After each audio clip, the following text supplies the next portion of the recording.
What if the words you need most have already been spoken? What if the answer to your fear, your pain, your deepest doubts was given over 2,000 years ago? Not in a boardroom, not in a self-help book, not in a viral post, but on dusty roads beside restless seas and among broken people who had nothing left to lose.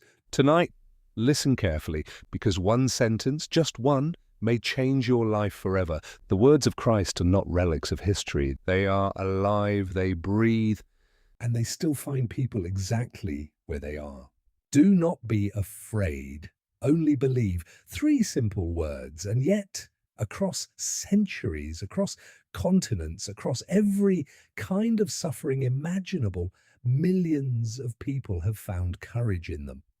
Think about the moments when fear has gripped you, the diagnosis you did not expect, the relationship that fell apart, the future that suddenly looked uncertain and dark. Fear has a voice. It speaks loudly. It convinces you that the worst is inevitable, that you are alone, that there is no way forward. But Christ spoke directly into that fear. Not with a strategy, not with a plan, with a command rooted in something deeper than circumstance. When fear whispers that you are finished, faith answers that you are not. That answer has not changed. It still stands today. Love one another as I have loved you. The world teaches power. It teaches competition, self-preservation, and the quiet art of putting yourself first. Christ taught something entirely different. He taught a love that moves toward the broken, that forgives the undeserving, that gives without calculating the return. And his words continue to heal hearts today, not because they are poetic, but because they are true. When someone chooses love over bitterness, when a family reconciles after years of silence, when a stranger extends kindness to someone the world has forgotten, those are not accidents. Those are echoes of a command spoken 2,000 years ago, still rippling outward, still changing the way human beings treat one another. With God, all things are possible. Say that slowly. All things, not some things, not the easy things, not the things that already seem likely. All things, when every door seems closed, when every path seems blocked, when the weight of impossibility presses down so heavily that even breathing feels like effort, hope opens another way.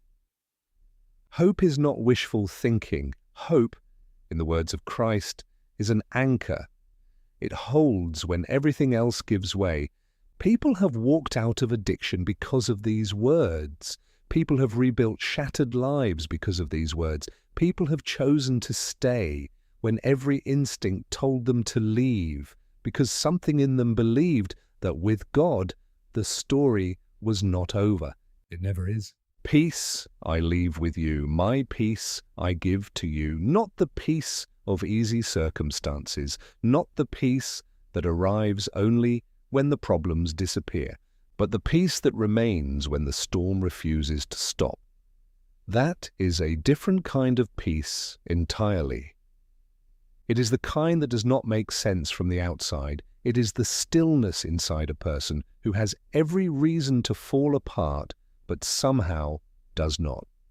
It is the quiet confidence that something greater is holding the situation, even when the situation looks completely out of control. Christ did not promise a life without storms. He promised a peace that the storms cannot touch, and for those who have experienced it, no other explanation comes close. Empires have fallen, kingdoms have vanished, civilizations that once seemed unshakable have disappeared into dust and memory. Languages have died, philosophies have faded, movements that promised to reshape the world have come and gone without a trace. Yet the words of Christ remain. They remain in hospital rooms at 3 a.m.